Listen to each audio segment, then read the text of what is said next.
Mama's in Control, episode 320.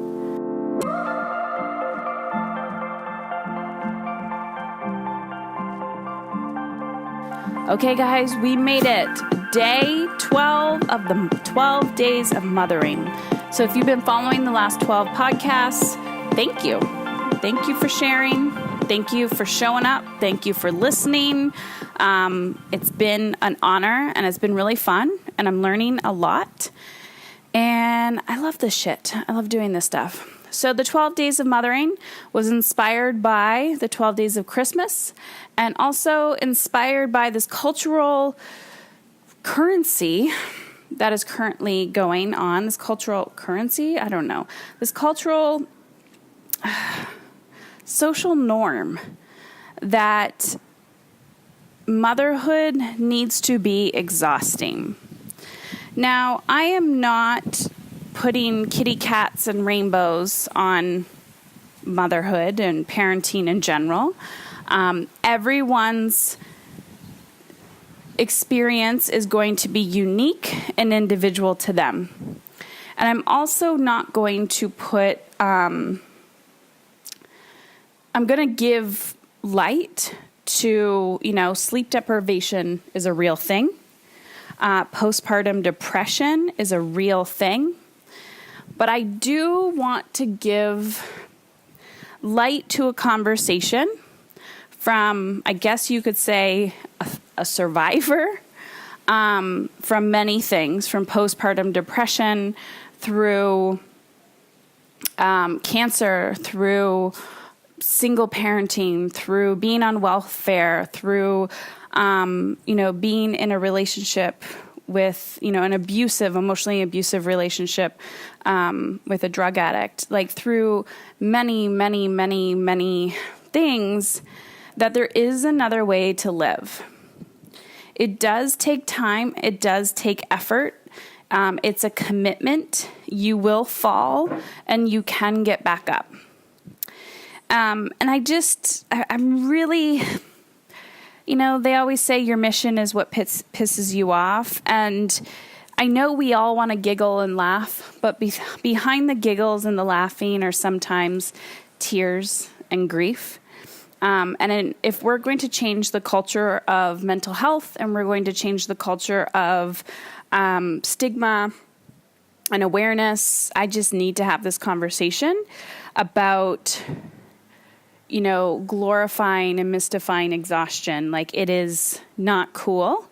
It's a real thing, and there is another way to be. And I don't see many voices out there talking about how it can be, there is another way, especially in parenting. So that's what I'm here to do. And that was my intention for the 12 Days of Mothering.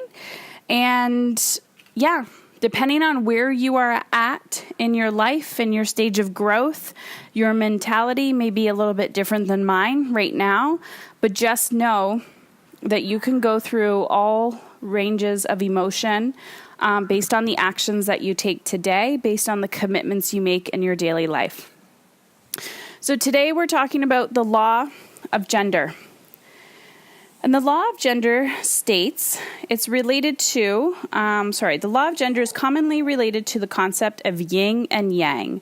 And it states that there is masculine and feminine energies in life. It also tells us that everything needs time to nurture and grow in order to balance and master the masculine and feminine energies within ourselves. Awesome. Okay. So a lot of women that I attract are ambitious go-getters.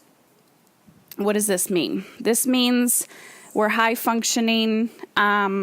We have high-functioning anxiety. We can get up and function in society, but underneath we feel like, we're struggling emotionally. I'm a recovering masculine energy addict, if that makes sense. So go, check things off, making your to-do list. boom, boom, boom, boom, boom, boom, boom, squeezing every ounce that you can, kind of like a crazy tube of toothpaste, like squeezing every last ounce of toothpaste you possibly can out of your time and your energy to find yourself depleted. Yeah, that used to be me. Gold star, right? Look how exhausted I am.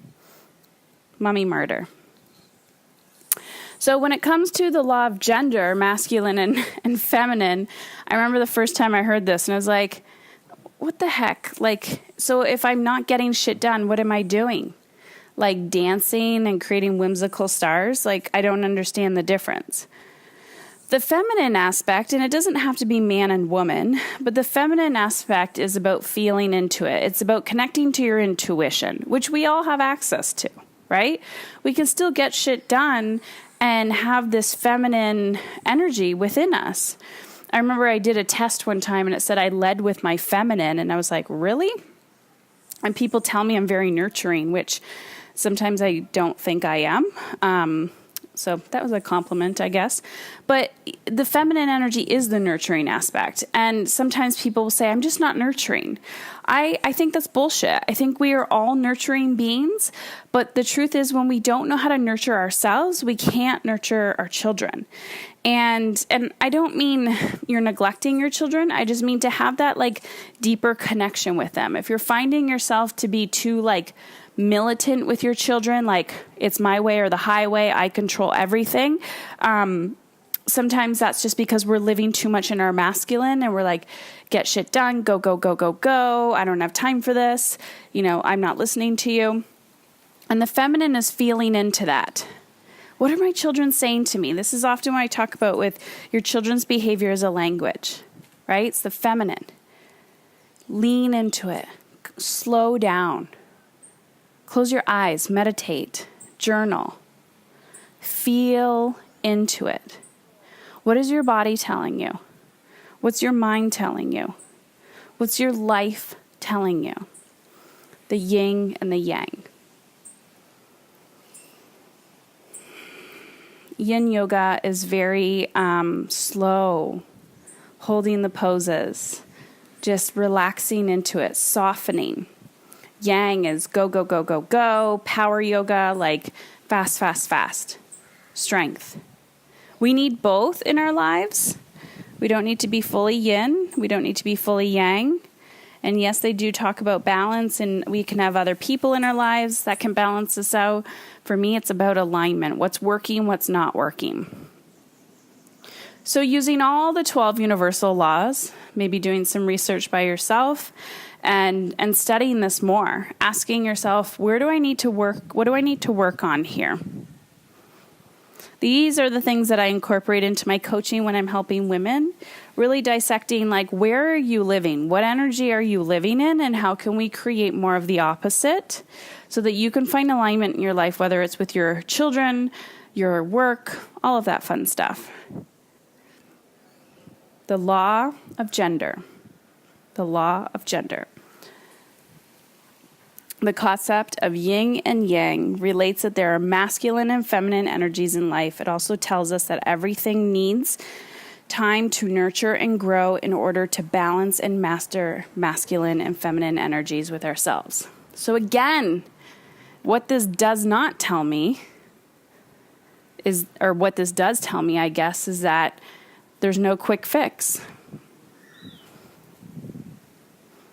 There's no easy way out. There's no one size fits all. The law of energy. Okay, ladies, have a beautiful day. And remember, you got this. Also, if you're interested in the time and energy intensive, I will be offering an information session on Friday, December 28th. You can check out the information and registration at heatherchauvin.com/2019.